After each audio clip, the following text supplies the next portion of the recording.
हमारा नाम डॉक्टर विक्रांत सिंह तोमर है। Project self USA Bharat, Tapan Chaure foundation, Rajput association of Australia, Indore management association के तरफ से हम आप सभी का हार्दिक स्वागत करते हैं।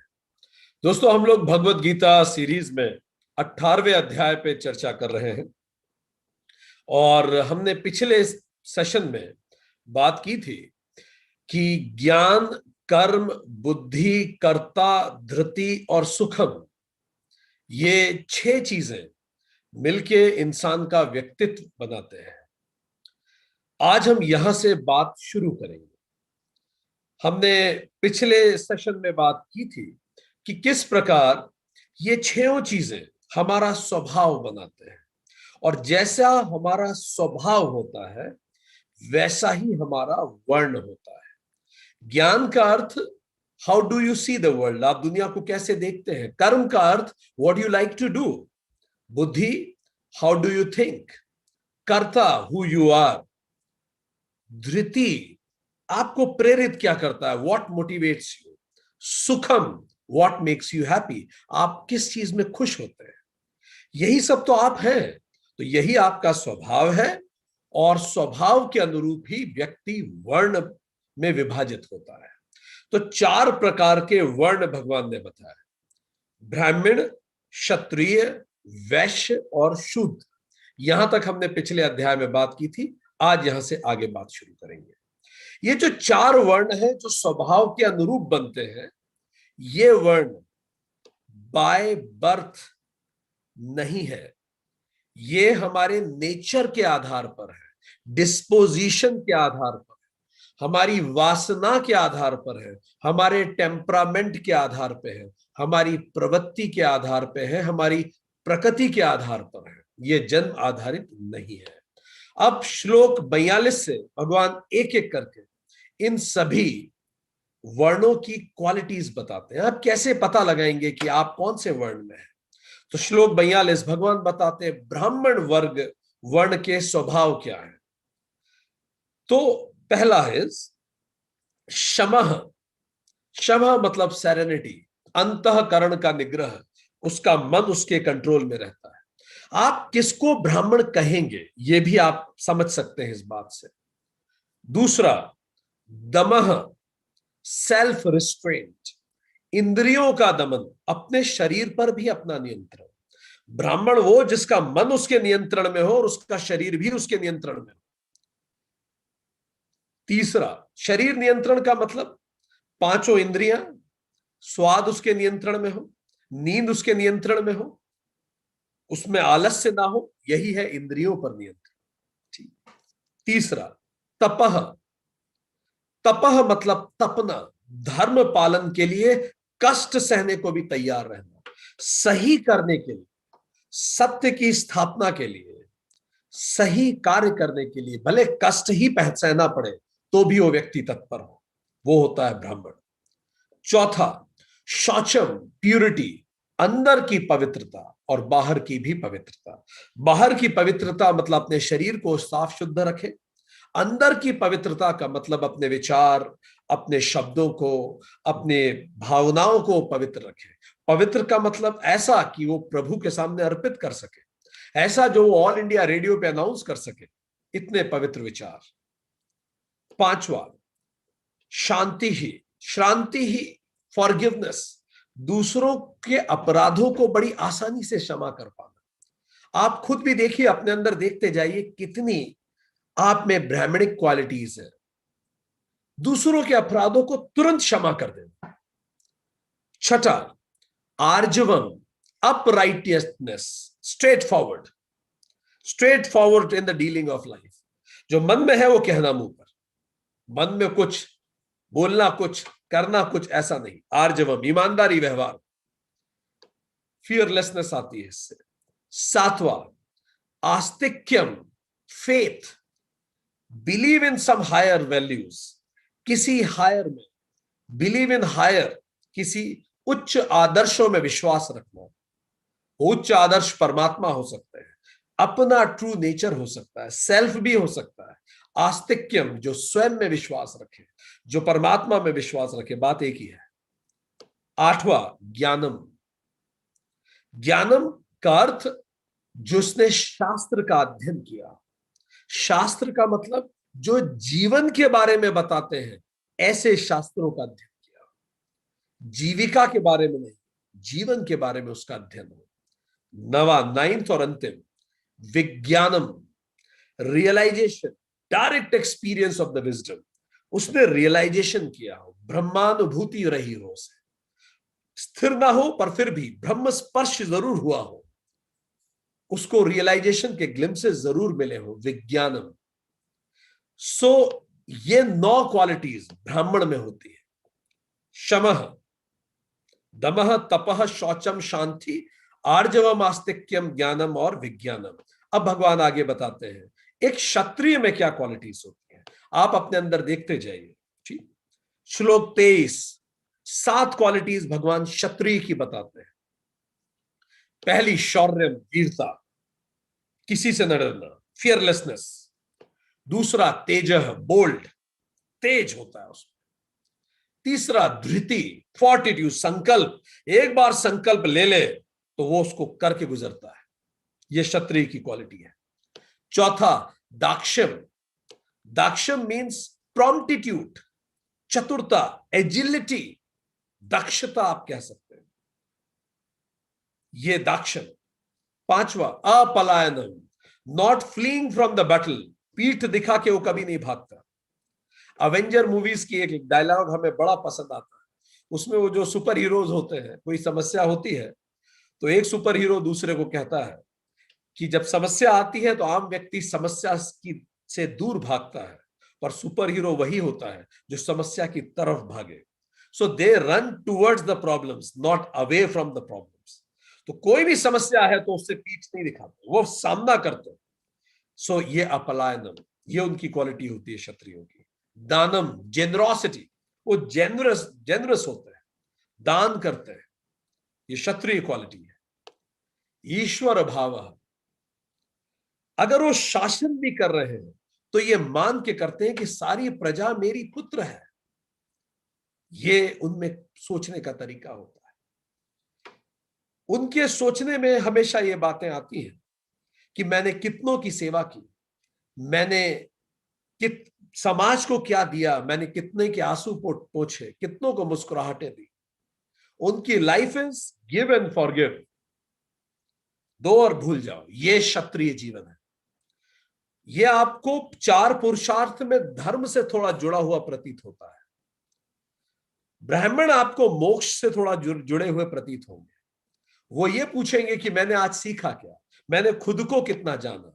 ठीक, अब आए श्लोक 44, वैश्य के स्वाभाविक कर्म क्या होते हैं, उनकी क्वालिटीज क्या होती है। तो पहला, खेती, एग्रीकल्चर। दूसरा, गोपालन, ब्रीडिंग, पशु से संबंधित व्यवसाय कर सकते हैं, जमीन से संबंधित व्यवसाय कर सकते हैं। तीसरा, क्रय विक्रय, किसी भी प्रकार का trade and commerce, service sector, manufacturing sector, primary sector, share market, anything, किसी भी प्रकार का ट्रेड एंड कॉमर्स अगर आप करते हैं तो ये वैश्य प्रवृत्ति है, वैश्य प्रोफेशन है। इनके मन में हमेशा प्रश्न ये उठता है, मुझे क्या मिलेगा। ये 18-18 घंटे मेहनत करते हैं, इनके जीवन में महत्वपूर्ण होता है मेरा नाम हो, मुझे रुतबा मिले, पैसा मिले, शोहरत हो, दुनिया घूमूं, ये करूं, वो करूं, खूब कमाऊं, वो 10 चीजें कर लूं मरने से पहले जो कहीं करनी चाहिए, ये 10 जगह घूम लूं मरने से पहले। जीवन क्या है उनसे पूछे तो कहेंगे गिव एंड टेक है, आप दोगे और आपको मिलेगा, आप दोगे नहीं तो आपको मिलेगा भी। अनंत लाभ की अतृप्त प्यास होती है, अनंत लाभ हो और प्यास कैसी, अतृप्त। यह आपको 4 पुरुषार्थों में काम से थोड़ा जुड़ा हुआ प्रतीत होता है। ठीक, अब आए अगला वर्ण, शूद्र के स्वाभाविक कर्म। तो भगवान कहते हैं सभी की सेवा, डेडिकेशन एंड सर्विस, ये स्वाभाविक होता है शूद्र के लिए।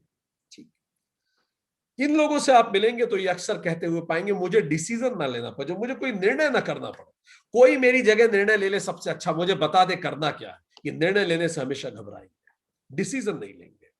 मुझे बदलाव पसंद नहीं है, इनको बदलाव पसंद नहीं आएगा, बस आप इनको जिस चीज में लगा देंगे, बस अगर आप बदलना चाहेंगे तो ये विरोध कर देंगे।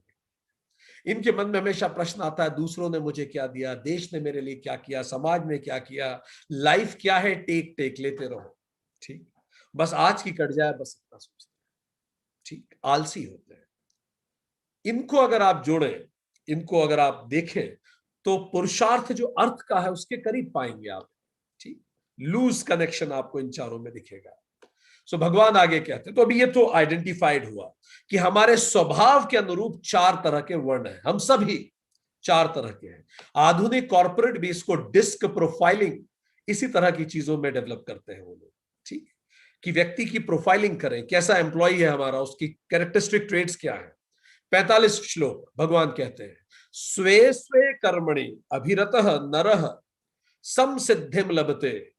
अपने अपने स्वाभाविक कर्म में तत्परता से लगा हुआ मनुष्य भगवत प्राप्ति की परम सिद्धि को प्राप्त होता है।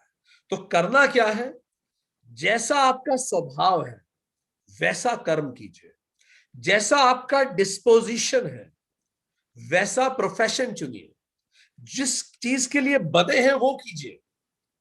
अगर आप ब्राह्मण स्वभाव के हैं तो ब्राह्मण कर्म कीजिए, रिसर्च कीजिए, टीचर बनिए, प्रोफेसर बनिए, एनजीओ चालू कीजिए, नासा में जाइए, रिसर्च कीजिए।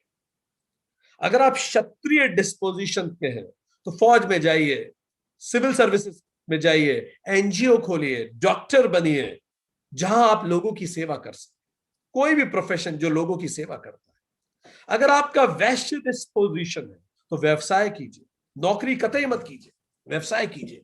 अगर नौकरी भी कर रहे हैं तो फिर कोई ऐसी मल्टीनेशनल की कीजिए, सरकारी मत कीजिए, उतना पैसे मिलेंगे नहीं आप। ठीक, शूद्र डिस्पोजिशन पे है तो ऐसा प्रोफेशन लीजिए जहां आपको एग्जीक्यूट करना पड़े, प्लानिंग का काम ना हो। प्लानिंग ब्राह्मण कर सकते हैं, शूद्र प्रोफेशन एग्जीक्यूशन करने में एक्सपर्ट होते हैं। तो आप ऐसी नौकरी कीजिए, ऐसा प्रोफेशन चुनिए जो आपके डिस्पोजिशन से मिल जाए। और जानना है आपको इसके बारे में, वेदांत सीरीज का 4था सेशन अटेंड कीजिए, आप इस डिटेल में इसमें व्याख्या है। तो मेरा जॉब डिस्क्रिप्शन मेरा मैन स्पेसिफिकेशन से मैच होना चाहिए।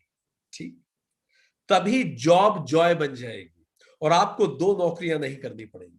कई लोगों को जिंदगी भर 2 नौकरियां करनी पड़ती हैं, एक नौकरी अपने पेट के लिए, दूसरी नौकरी अपने मन को शांत रखने के लिए, मन के पसंद की नौकरी। और 2 नौकरी करेंगे तो जल्दी बुढ़ापा आएगा, ज्यादा इरिटेटेड रहेंगे आप, और प्रसन्नता भी नहीं रहेगी। इसीलिए जरूरी है कि हम एक ही नौकरी करें, और वो कब होगा, भगवान कह रहे हैं अपने अपने स्वभाव के अनुरूप नौकरी करिए। ठीक, जापानीज बुक आई है इकिगाई, आप उसमें पढ़ेंगे तो ये भी बताती है पता कैसे लगाया जाए कि आपका प्रोफेशन डिस्पोजिशन कैसे मैच किया जाएगा। तो उसी के कुछ अंश में ऐसा भी आता है कि 4 प्रश्न आप खुद से पूछिए, पता अगर आपको लगाना है कि आप क्या करने के लिए बने हैं। पहला, what do you love the most, आप सबसे ज्यादा क्या चीज करना पसंद करते हैं, what do you love the most. इसका मतलब वो क्या है जिसको करते समय समय निकल जाता है, आपको पता नहीं पड़ता। वो क्या है जिसको करने से आपका शरीर थकता है पर मन नहीं थकता। वो क्या है आपको कोई पैसा ना दे तो भी आप वो करना चाहेंगे। ये सब है पहला, इन प्रश्नों का उत्तर लिख लीजिए। ठीक, दूसरा दूसरा प्रश्न खुद से पूछिए, व्हाट आर योर ब्लेसिंग्स, आपके गिफ्ट्स क्या है। What is it in which you are naturally good, आप स्वाभाविक रूप से अच्छे हैं उस चीज में, स्वाभाविक रूप से अच्छे हैं, वो क्या है। आपको मेहनत नहीं करनी पड़ती, आप स्वाभाविक रूप से अच्छे हैं। क्या ऐसा है आप कम्युनिकेशन में स्वाभाविक रूप से अच्छे हैं, आप प्रोग्रामिंग में अच्छे हैं, आप नेटवर्किंग में अच्छे हैं, व्हाटएवर आप लिखिए इसमें 15 पॉइंट से 2 चीज। इन दोनों का उत्तर आपका होगा डिस्पोजिशन, स्वभाव है आपका। ठीक, फिर तीसरा प्रश्न खुद से पूछिए। तीसरा प्रश्न क्या है, दुनिया को आज किस चीज की आवश्यकता है। आज दुनिया को क्या इन्वायरमेंटल कंट्रोल की आवश्यकता है, दुनिया को बच्चों की पढ़ाई की आवश्यकता है, दुनिया को शांति की आवश्यकता है, किस चीज की आवश्यकता है, लिख दीजिए 15 पॉइंट्स। ठीक, चौथा प्रश्न, दुनिया किस चीज के लिए पैसा देगी। ठीक, इस चीजों को भी आप इसका उत्तर दें, दुनिया किस चीज के लिए पैसा देगी। जब ये चारों चीजें आपके प्रश्न के उत्तर में आ जाती हैं, तब ये आपकी लाइफ का मिशन बन जाता है। This is the mission of your life. So भगवान आगे कहते हैं कि स्वभाव के अनुरूप स्वधर्म बनता है, स्वधर्म बनता है। स्वधर्म जब आप करते हैं तो निष्काम हो जाते हैं, क्योंकि वो करना आपको पसंद है, यू लव इट, टाइम बह जाता है, आप फ्लो में फील करते हैं और आप अकर्ता फील करते हैं, चीजें स्वतः होती हैं। ठीक, इससे क्या होता है, दबी हुई वासनाएं कम होने लगती हैं, क्योंकि आप अपने स्वभाव के अनुरूप जी रहे हैं। तो जो जो करना चाहते हैं आप कर ही रहे हैं, तो जो जो वासनाएं हैं आपकी वो कम होने लगती है। इससे क्या होता है, वासना का बोझ कम होने लगता है। इससे क्या होता है, आपको शांति महसूस होती है। इससे क्या होता है, ध्यान व प्रसन्नता मिलती है। और जानना है, आप भगवत गीता सीरीज का धर्म अध्ययन कीजिए, सेशन 3 है, भगवत गीता सीरीज सेशन 3। तो जब भी भगवान कहते हैं, जब भी आप स्वधर्म करते हैं तो आप शांत और प्रसन्न होते हैं, क्योंकि वासनाओं का बोझ कम होने लगता है। और इस तरह से भगवान कहते हैं, जब आप स्वधर्म करते हैं तो आप अपने कर्म को ही वर्शिप बना सकते हैं। You can convert your work into worship. कैसे वर्क वर्शिप में कन्वर्ट होगा, थोड़ी सी इस पे बात करें। श्लोक 46 भगवान कहते हैं, जब आपने ये आइडेंटिफाई कर लिया कि आपका प्रोफेशन और डिस्पोजिशन एक है, आप यही करने के लिए बने हैं, अब आप क्या करें, आपका कार्य स्वयं पूजा बन जाए। श्लोक 46 यतः भूतानाम प्रवृत्ति ही येन इदम सर्वम तथम तम सर्व कर्माण अभिन्न मानवः सिद्धिम विदन्ति। क्या मतलब हुआ, जिस परमेश्वर से सभी भूतों की उत्पत्ति हुई है और जिससे यह समस्त जगत व्याप्त है, जैसे बर्फ में जल व्याप्त होता है, उस परमेश्वर की अपने स्वाभाविक कर्मों से पूजा करके मानव परम सिद्धि को प्राप्त होता है। बड़ा महत्वपूर्ण श्लोक है श्लोक 46। आप जो भी आपका स्वाभाविक कर्म है उससे उस परमेश्वर की पूजा कीजिए, तो आपको परम सिद्धि मिलेगी। इसका मतलब आप जो भी करें उसे परमात्मा को निमित्त कर दे। परमात्मा के निमित्त मतलब हायर कॉज के लिए कीजिए, किसी बड़े उद्देश्य के लिए कीजिए। जैसे आप खाना बना रहे हैं, लोअर कॉज ये है पेट भर जाए, हायर कॉज क्या है, मैं बहुत अंतर्मन से बनाऊं और हर खाने वाला आनंदित हो, यह हायर कॉज हो गया। ठीक, मनुष्य मात्र की सेवा, हायर कॉज। आप झाड़ू लगा रहे हैं, बोरिंग लग रहा है आपको, लोअर कॉज क्या है, सफाई करना। आपको इसको पूजा बनाना है, वर्शिप बनाना है कर्म को, तो think for a higher cause. जो आपका स्वधर्म है, अगर आपका स्वधर्म झाड़ू लगाना है वही कीजिए, नो वरीज। उसको भी हायर कॉज कैसे, जैसे कबीरदास भी कहते थे, जब आप झाड़ू लगाएं तो आप ये सोचें कि जैसे मन के मैल को साफ किया जाता है, ऐसे मैं इस घर के मैल को साफ कर रहा हूं, जैसे मैं अपने मन के मैल को साफ करता हूं। एक भी मैल मेरे मन में ना बचे। मन में झाड़ू लगाते लगाते अपने मन के मैलों पर विचार करें और धीरे धीरे उनको हटाने पर विचार करें। अगर हम नहा रहे हैं, लोअर उद्देश्य क्या हो सकता है, शरीर को स्वच्छ रखना।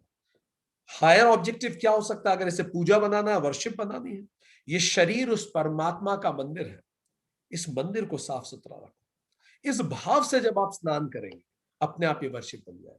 आप सरकारी नौकरी में हैं, लोअर कॉज क्या है, भरण पोषण करूं अपने परिवार का। हायर कॉज क्या है, मैं उस परमात्मा की सेवा कर रहा हूं। जैसे विवेकानंद कहते थे, मैं उस परमात्मा की सेवा कर रहा हूं जिसको मूर्ख लोग मनुष्य कहते हैं। आप टीचर हैं, आप पढ़ाते हैं, लोअर कॉज क्या है, एक रोजगार है, कोर्स खत्म करना है। हायर कॉज क्या है, मैं एक उन्नत और सात्विक समाज की रचना कर। यह भाव अगर आपके मन में आएगा तो आप देखेंगे काम स्वयं पूजा बन जाए, मजा आएगा आपको काम करने। अगर आप पढ़ रहे हैं, लोअर कॉज क्या है, पढ़ लूं नहीं तो नौकरी नहीं लगेगी। हायर कॉज क्या है, खुद को पहचानूं, ये शिक्षा मुझे खुद को जानने में मदद करेगी और मैं अभय को प्राप्त करूंगा। ठीक, तो जो भी आप कर रहे हैं, आप देखिए कहीं आप लोअर कॉस्ट से तो नहीं कर रहे हैं। Whatever you are doing, अगर आप लोअर कॉस्ट से कर रहे हैं तो आपकी इंस्पिरेशन भी लो हो जाएगी। जैसे व्यापार करना, लोअर कॉस्ट क्या है, पैसे कमाओ। हायर कॉस्ट क्या है, ग्राहक भगवान है। दुनिया की सबसे बड़ी कंपनी अमेजन, जब भी उनकी बड़ी बड़ी मीटिंग्स होती है, एक कुर्सी खाली रखते हैं, आपने पढ़ा होगा, और कल्पना करते हैं कि उस कुर्सी पे कस्टमर बैठा है। और जो भी योजनाएं बनाते हैं फिर कस्टमर उस खाली कुर्सी की तरफ देखते हैं कि कस्टमर क्या सोच रहा है इसके बारे में। Higher cost. So whatever you are doing, do it for higher cost. धन कमाना चाहते हैं, लोअर कॉज ये है कि मेरे पास बीएमडब्ल्यू हो, लिमोजिन हो, या फिर बहुत बड़ा बंगला हो, ये लोअर कॉज है, विलास करो। हायर कॉज क्या है? क्यों ना मैं इतना पैसा कमाऊं कि सैकड़ों को रोजगार दे सकूं, मानव सेवा करूं। कितना बड़ा माध्यम है, जैसे अजीज प्रेम जी है, कितना बड़ा माध्यम है धन जनता की सेवा का, मैं उसका माध्यम बनूं। किसी से मिलने जाए, लोअर कॉस्ट क्या है? मैं क्या पालूं उससे। हायर कॉस्ट क्या है? मैं क्या दे सकूं। अरे कुछ नहीं दे सकते तो कम से कम एक स्माइल और अच्छा भाव तो दे ही सकता है हर व्यक्ति किसी दूसरे को। इतना तो दे के ही आऊं मैं किसी से मिलने जा रहा हूं। मैंने एक टैक्सी ली, कैब लिया। लोअर कॉस्ट क्या है? साधन है from point A to B. Higher cost क्या है? कुछ अच्छा बोल के उतरूं, उसका दिन बनाऊं, कुछ ऐसा बोलूं कि वो मुस्कुरा के विदा करे, उसका दिन अच्छा बने। आप कार चला रहे, एक ठेले वाला निकला, ठीक, लोअर कॉस्ट क्या है? गरीब व्यापारी है, स्ट्रगल कर रहा है लाइफ से। हायर कॉस्ट क्या है? उसे पहले जाने दो, क्योंकि उसने जीवित जीवन के लिए बंदूक नहीं चुनी, मेहनत को चुना है। क्योंकि जो समाज के सबसे निचले तबके पे होते हैं, आप उनको और प्रताड़ित करें तो वही तो आतंकवादी बन जाते हैं।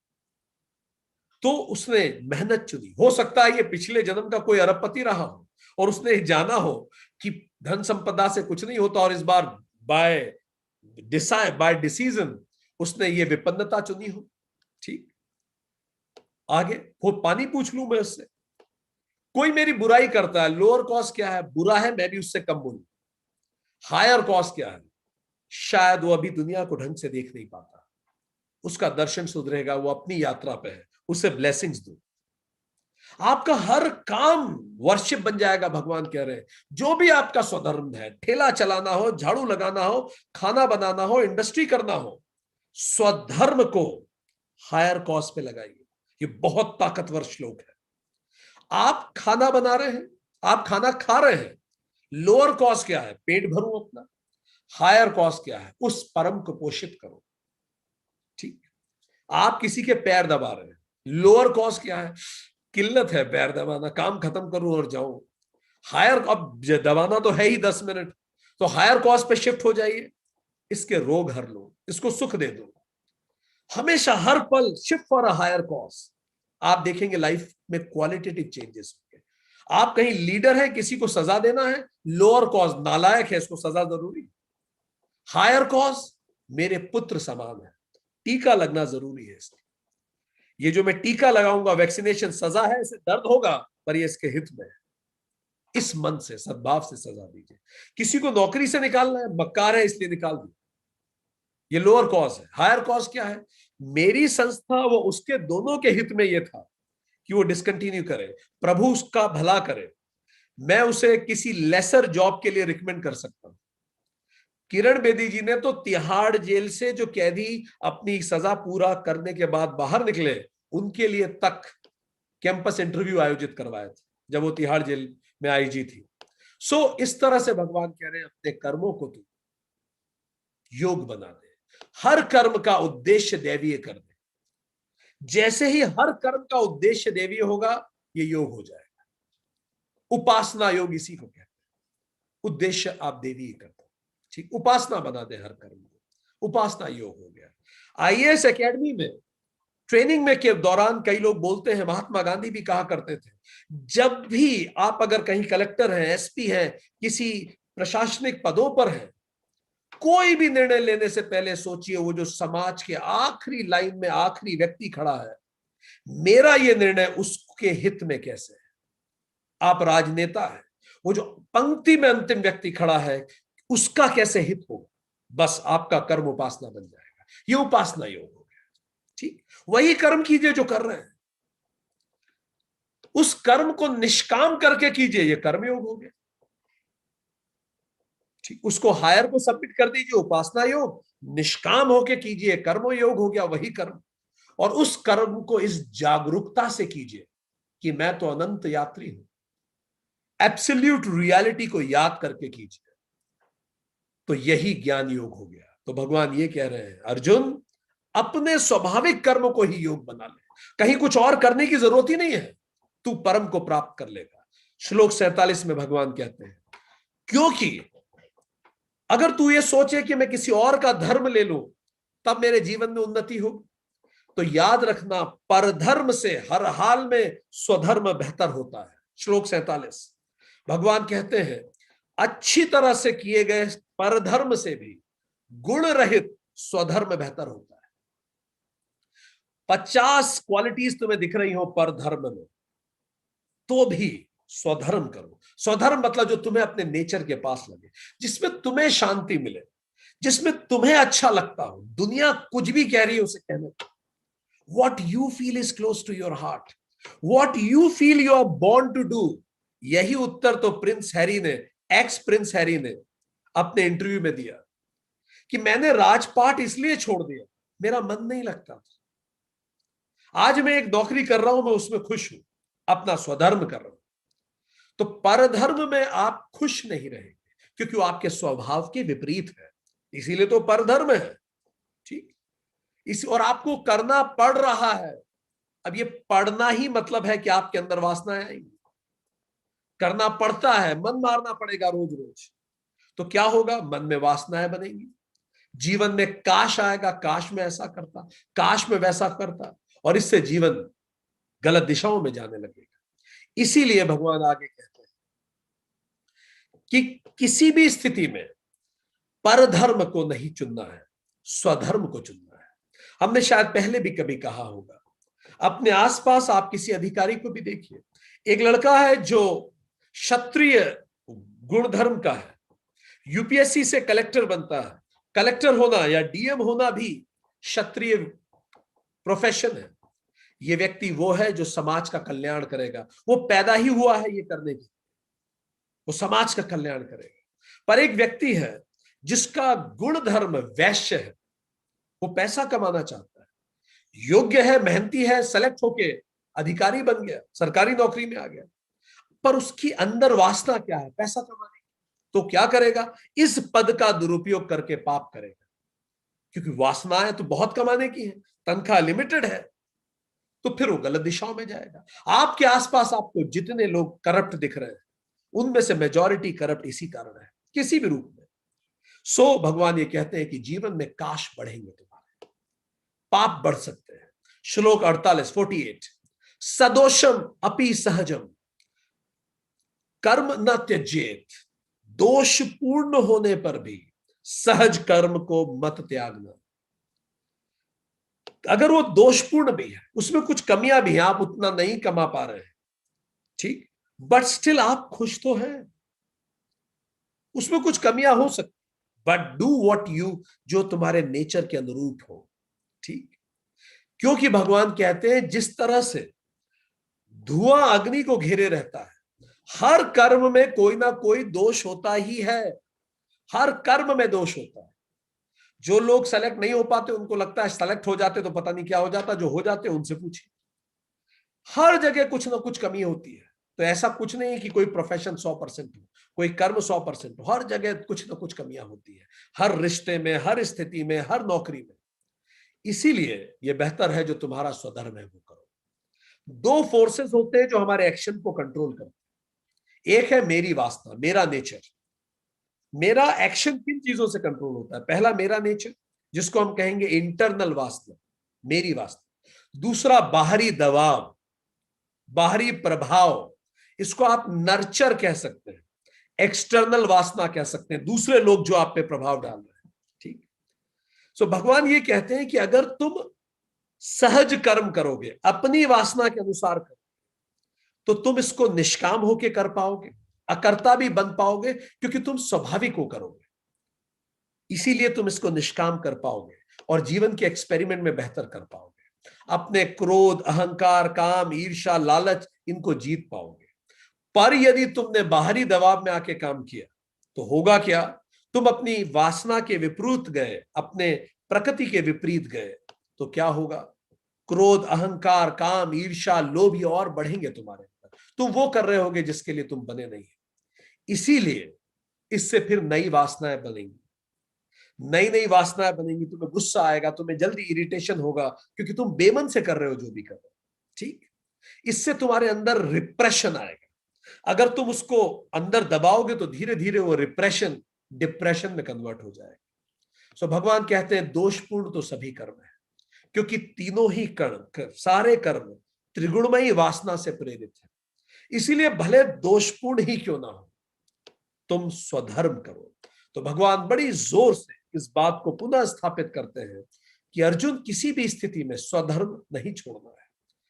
श्लोक 49 में 49 में भगवान उसको फाइनल फिर से कंक्लूड करते हैं। स्वधर्म पुरानी वासनाओं को तृप्त कर देगा। तुम ये करना चाहते थे, करके देख लो, ठीक, तुम्हारी पुरानी वासनाएं तृप्त होंगी, नई वासनाएं नहीं बनाएगा, क्योंकि तुम यही तो करना चाहते थे, तुम मन तो मार नहीं रहे हो, ठीक, तो नई वासनाएं नहीं आएंगी।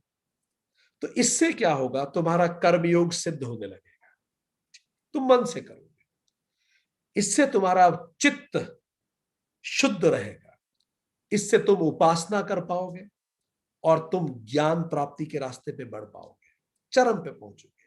ठीक, और एक स्टेट आएगी धीरे धीरे, उस स्टेट को भगवान ने कहा नैष्कर्म सिद्धि। नैष्कर्म सिद्धि का मतलब स्टेट ऑफ एक्शनलेसनेस।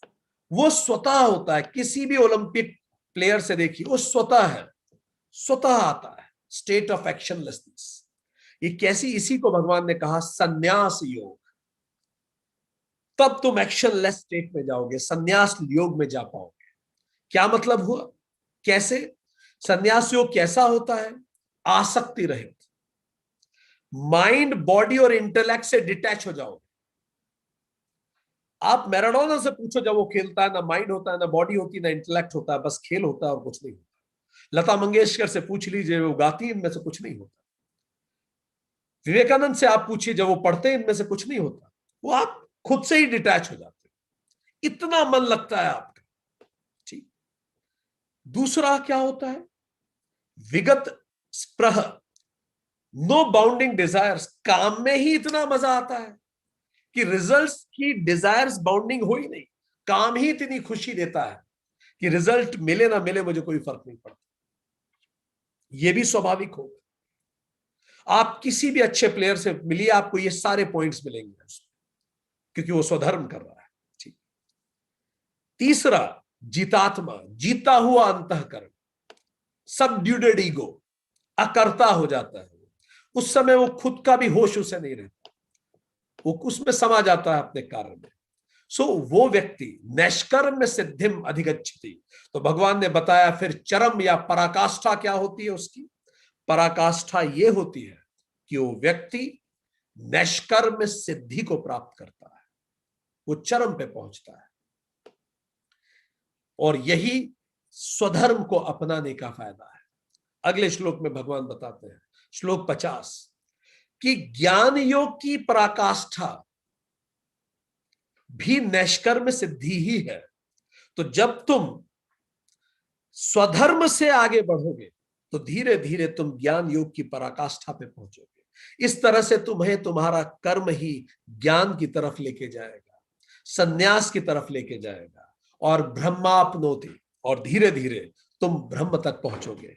तो अर्जुन, तुम्हारा जो स्वाभाविक कर्म है वो करते जाओ, पूरे मन से करो, उस कर्म को योग बना दो। धीरे धीरे तुम नैष्कर्म सिद्धि पे पहुंचोगे और वो ब्रह्माप्नोति तक पहुंचेगा, तुम उस ब्रह्म तक पहुंचोगे। पर यह रिवॉल्यूशनरी नहीं होगा, एकदम से कल सुबह हो जाएगा, ऐसा नहीं है। ये इवोल्यूशनरी होगा, धीरे धीरे इवॉल्व करेंगे। ठीक, और ये कैसे होगा, कैसे इंसान ब्रह्माप्नोति स्थिति तक पहुंचता है, तो भगवान अब एक एक करके एक्सप्लेन कर रहे हैं। आप भी अपना कागज पेन उठा लीजिए, ये आपको बताएंगे भगवान इसमें कि आपको कैसे पता पड़ेगा, are you really ready to realise, क्या आप स्व आत्माभूति के लिए तैयार हैं, are you ready to realise yourself. चलिए, पहला प्रश्न, आपको 10 में से अंक देने हैं। बिल्कुल अगर वैसा ही आप करते हैं, सोचते हैं, तो 10 में से 10 दीजिए। ऐसा बिल्कुल नहीं सोचते, 10 में से 0 दे दीजिए। आपको वो अंक देने हैं जो आप करते हैं, ना कि जो किया जाना चाहिए। ठीक, आपको अंक उस अनुसार देना है, पहला विचार सही होगा। ठीक है, परफेक्ट। जो पहला थॉट आए वो लिख दीजिए। पहला प्रश्न, तो ये श्लोक 51 से आता है। विशुद्धया बुद्धया यक्त वासना मुक्ति विशुद्ध बुद्धि ही। देखिए, मेरे अंदर प्रश्न नंबर 1, किसी भी प्रकार की कोई भी कामना किसी भी व्यक्ति, वस्तु या स्थिति के लिए नहीं है। मेरे अंदर किसी भी प्रकार की कोई भी कामना किसी भी व्यक्ति, वस्तु या स्थिति के लिए नहीं। अंक दीजिए 10 में से। दूसरा प्रश्न, मैं जहां हूं, जैसा हूं, हर पल हर स्थिति में स्थिर रूप से प्रसन्न हूं। मैं जहां हूं, जैसा हूं, हर पल हर स्थिति में स्थिर रूप से प्रसन्न हूं। यह दूसरा प्रश्न। तीसरा, धृत्य आत्मन नियम्य। तीसरा प्रश्न, कोई भी बाहरी घटना, व्यक्ति, वस्तु या बात मेरे मन को जरा भी विचलित नहीं करती। कुछ हो जाए आसपास, कोई भी बाहरी व्यक्ति, घटना, वस्तु या बात मेरे मन को विचलित नहीं करती।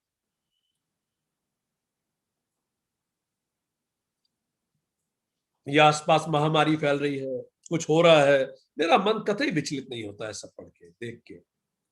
तीसरा प्रश्न। चौथा प्रश्न सुनिए, कोई भी भीतरी सोच, विचार, याद, भाव, शब्द मेरे मन को विचलित नहीं करते। कोई भी एकदम से विचार आ गया, कोई सोच आ गई, कोई भाव आ गया, किसी का कोई शब्द याद आ गया, वो सोच के मेरा मन कतई विचलित नहीं होता। No mood swings at all, बिल्कुल नहीं। अंक दीजिए। पांचवा प्रश्न, शब्द आदि विषयान त्यक्त्वा। मतलब कोई भी शब्द, रूप, स्वाद, गंध, स्पर्श मुझे प्रेरित या विचलित नहीं करती। मैं बड़े शांत भाव से इससे गुजर जाता हूं। कोई भी शब्द, कोई कुछ कहे, रूप मैं कुछ देखूं, स्वाद मैं कुछ खाऊं, गंध मैं कुछ सूंघूं, स्पर्श मुझे कोई छुए, इससे ना तो मैं प्रेरित होता हूं कुछ करने के लिए, ना ही मैं विचलित होती। मैं बेहद शांत भाव से इससे गुजर जाती हूं। अंक दीजिए 10 में से। ठीक, चलिए आगे। प्रश्न नंबर 6, राग द्वेषो व्युदस्य। मैं किसी भी भूतकाल की घटना को याद कर ना तो अत्यधिक हर्षित होता हूं, ना दुखी होता हूं। कोई भी घटना मेरे साथ हुई हो, उसको याद करके ना तो मैं बहुत खुश होता हूं कभी, ना बहुत दुखी होता हूं। अंक दीजिए। प्रश्न नंबर 7, मैं भविष्य की किसी संभावनाओं के विचार से ना तो उत्साहित होता हूं, ना विचलित होता हूं। मेरा प्रमोशन होने वाला है, कहीं मेरा सस्पेंशन तो नहीं हो जाएगा, बॉस ने ये कह दिया तो मुझे कैसा लग रहा है, बॉस ने तारीफ कर दी, या कोई भी कुछ भी भविष्य में कोई घटना होने वाली है, मुझे कोई एंजाइटी नहीं होती किसी भी घटना की। श्लोक 52, विवित्त सेवी। प्रश्न नंबर 8, मैं एकांत प्रिय हूं।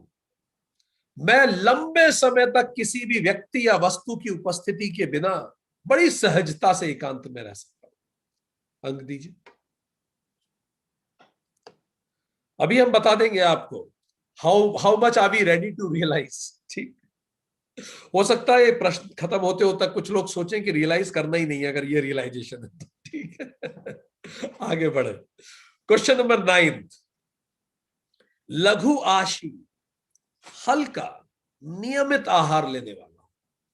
मैं नियमित रूप से हल्का आहार लेता हूं, पेट भर कभी नहीं खाता।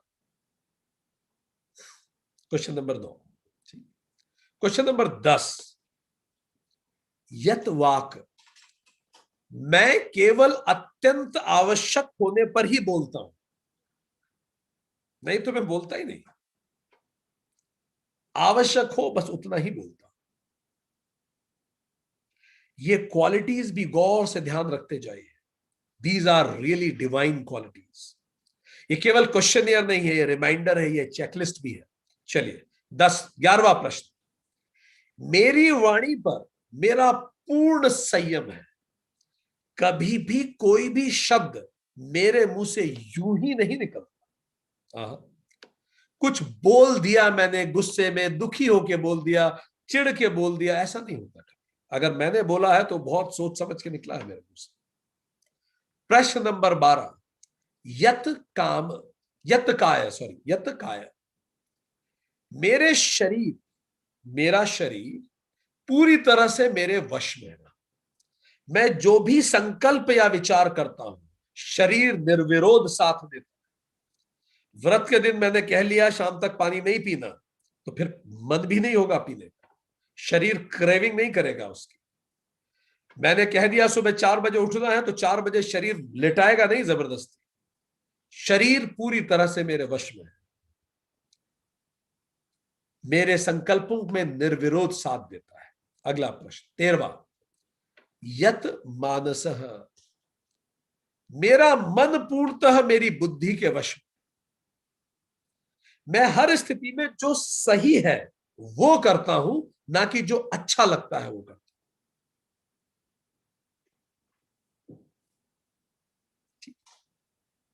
यत मानसः कंट्रोल्ड माइंड। Question number 14। ध्यान योग परः ध्यान योग के परायण रहने वाला। मैं हर समय हर स्थिति में जागरूक और सजग रहता हूं। मेरे व्यवहार व विचार पूर्ण रूप से ध्यान में मग्न रहते हुए नियमित रहते हैं। हर स्थिति में मैं माइंडफुल रहता हूं, aware and mindful every moment. मैं हर समय हर स्थिति में जागरूक सजग रहता हूं। मेरे व्यवहार व विचार पूर्ण रूप से ध्यान में मग्न रहते हुए नियमित रहते हैं। ठीक। प्रश्न नंबर 15।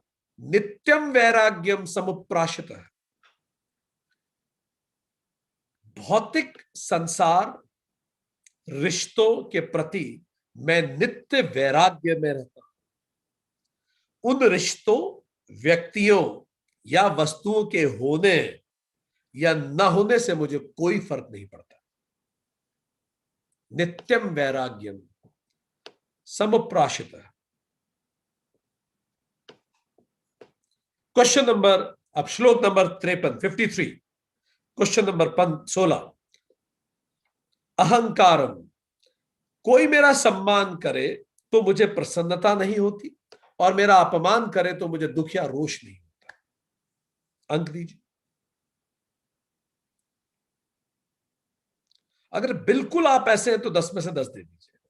आप तो बिल्कुल इसके उल्टे हैं तो 0 दीजिए। थोड़े ऐसे हैं थोड़े वैसे हैं तो 5 दे दीजिए। देते रहिए, आगे बढ़े।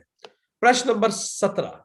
बलम मैं खुद को शक्तिशाली, साधन संपन्न नहीं मानता। मैं खुद को शक्तिशाली या साधन संपन्न नहीं मानता। ठीक। प्रश्न नंबर 18। मैं खुद को साधन विपन्न या कमजोर नहीं मानता। मैं खुद को साधन विपन्न या कमजोर नहीं मानता कि मेरे पास साधन नहीं है, मैं कमजोर हूं, ऐसा नहीं मानता। प्रश्न नंबर 19। दर्पम घमंड मुझे किसी भी चीज का गर्व और घमंड नहीं। न रूप का, न संपत्ति का, न शक्ति का, किसी भी चीज का गर्व और घमंड नहीं। 20वां। अक्रोधम नो एंगर मुझे कभी किसी वस्तु, व्यक्ति, विचार या स्थिति में क्रोध नहीं आता।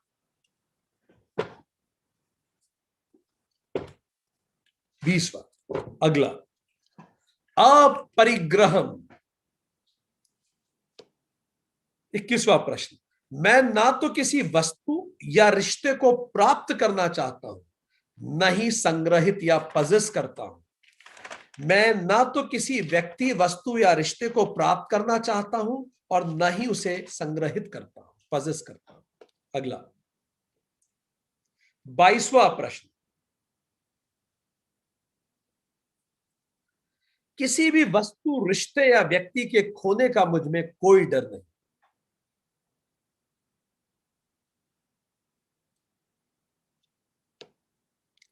23वां प्रश्न, निर्मम, मम रहित, मुझे ऐसा नहीं लगता कि सृष्टि में कोई भी वस्तु या व्यक्ति मेरा या मेरी है।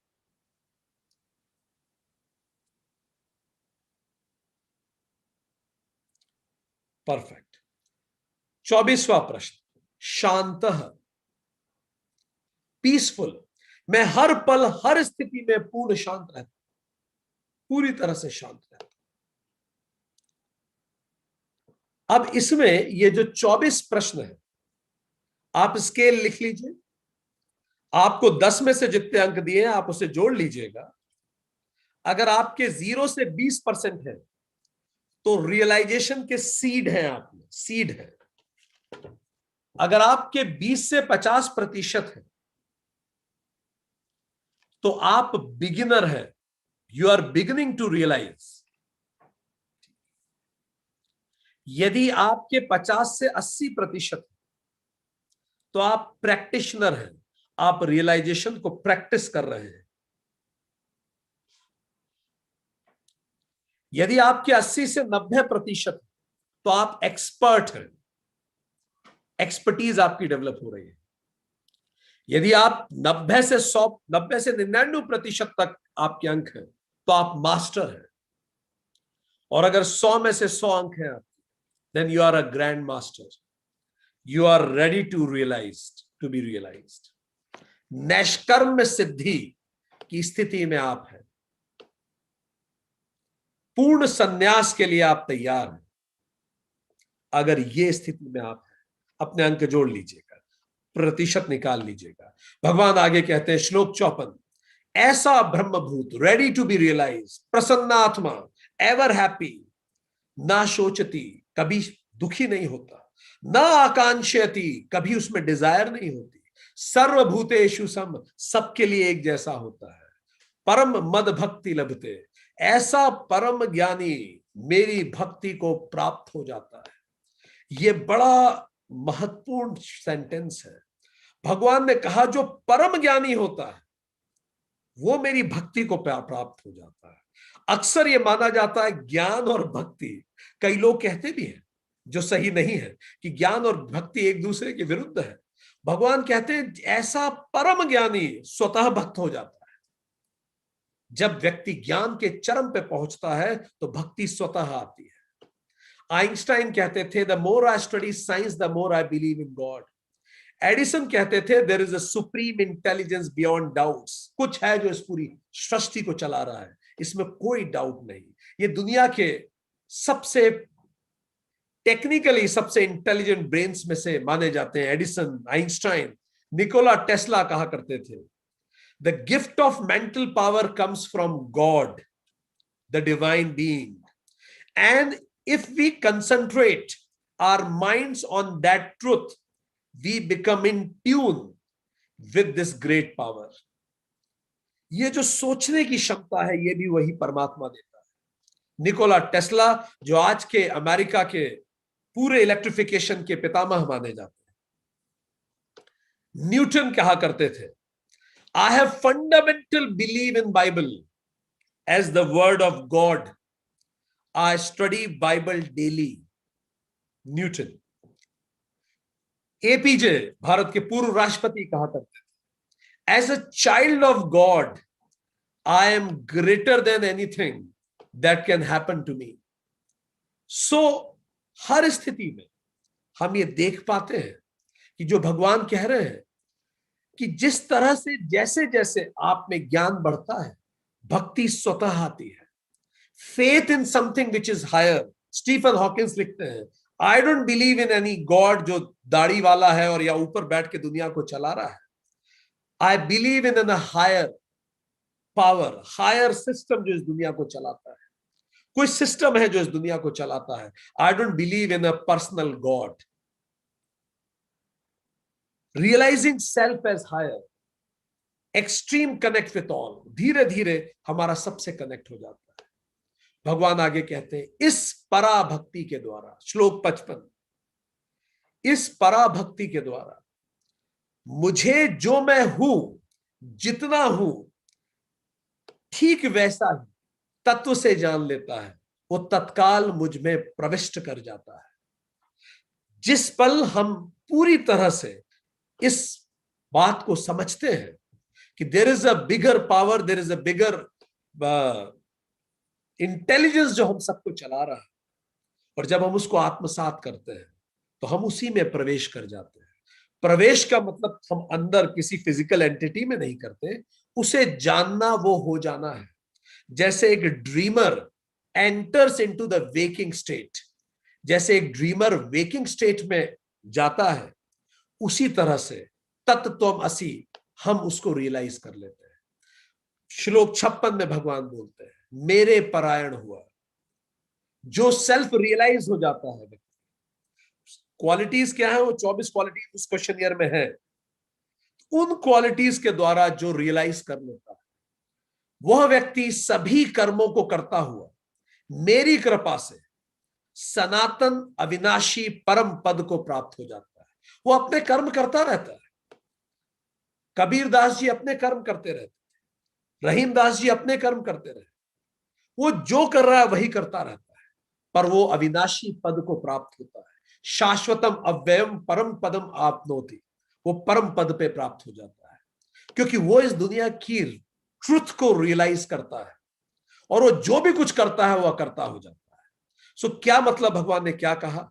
भगवान ने यह कहा कि सबसे पहले राइट एक्शन करें। Let's do the right action. Right action, स्वधर्म को पता लगा के राइट एक्शन करें विथ राइट एटीट्यूड, इसी को कर्म योग कहते हैं। इससे बॉडी चित्त शुद्धि होती है अपने कर्मों को करते हुए।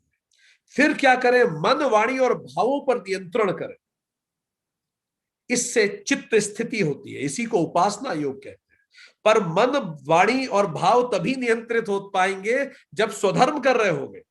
मन मार के अगर हर काम कर रहे होंगे तो मन भाव नियंत्रण में नहीं आएंगे। इसीलिए सबसे पहले बॉडी लेवल पे चित्त शुद्धि कर्म योग से करें। कर्म योग की पराकाष्ठा निष्काम कर्म तक पहुंचे।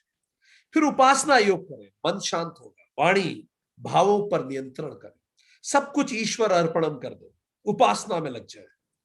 कुछ हायर है जो सब चलाता है। इसके बाद अपने आप को प्रैक्टिस से लोअर से डिटैच करें और जो हायर है उससे अटैच करें ज्ञान से। इसी को ज्ञान योग कहते हैं। ज्ञान योग की जब पराकाष्ठा होती है तो व्यक्ति अकर्ता बन जाता है। अकर्ता, निष्कर्म सिद्धि उसे प्राप्त होती है। भगवान कहते हैं जब वो अकर्ता बनता है तब उसे परम भक्ति मिलती है कि सब कुछ स्वतः हो रहा है, something bigger which is running the whole show. तब वो ब्रह्मभूत हो जाता है, ब्रह्मभूत होता है और परम पद को प्राप्त करता है, उस परम पद को प्राप्त करता है। तो कहते हैं कि अर्जुन, श्लोक 57, इसीलिए सभी कर्मों को सर्व कर्माणि कर्मयोग मन से मुझे अर्पित करके चेतसा मई सन्नस्य उपासना योग समबुद्धि योग से मेरे परायण हो जा, मुझ में चित्त वाला हो। कंप्लीट समरी अभी तक इस श्लोक ने दे दी। सारे अपने कर्म करते रहे, पर ये मान के चल कि कुछ हायर है जो हो रहा है, करवा रहा है, मैं निमित्त मात्र हूं। मैं करता तो हूं पर मैं निमित्त मात्र ही हूं। धीरे धीरे जब ये निमित्त मात्र का भाव बढ़ेगा और तुम पूरा करता हो जाओगे तब ज्ञान योग भी स्थिर हो जाएगा। तो कर्म योग निष्काम कर्म तक, उपासना योग something bigger which is making things happen. ज्ञान योग मैं कर्म भी नहीं करता, निष्काम कर्म में मैं कर्म तो कर रहा हूं पर फल नहीं चाह रहा। ज्ञान योग का मतलब मैं कर्म भी नहीं करता, वो भी स्वतः हो जाता है, अकर्ता हूं मैं। और फिर कैसे होता है?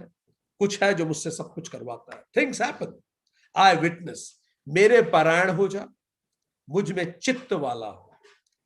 आज इतना ही, एक क्विक रिवीजन करेंगे अभी तक भगवान ने क्या बातें करी।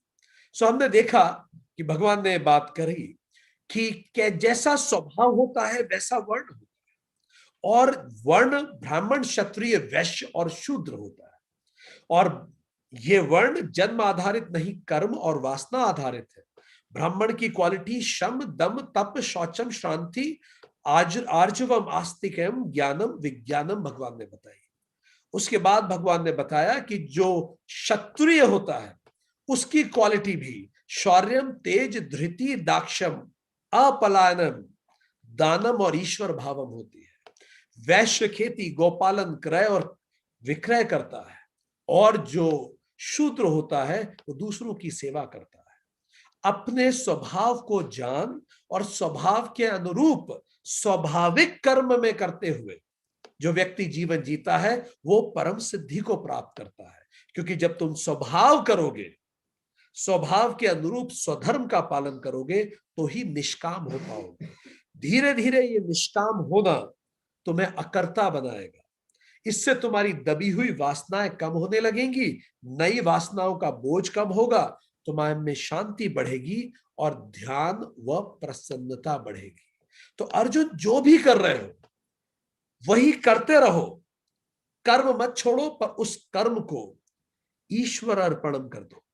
हायर उद्देश्यों के लिए वही कर्म करो, कनेक्ट टू द हायर, तो तुम उस परम परमेश्वर की परम सिद्धि को प्राप्त कर पाओगे।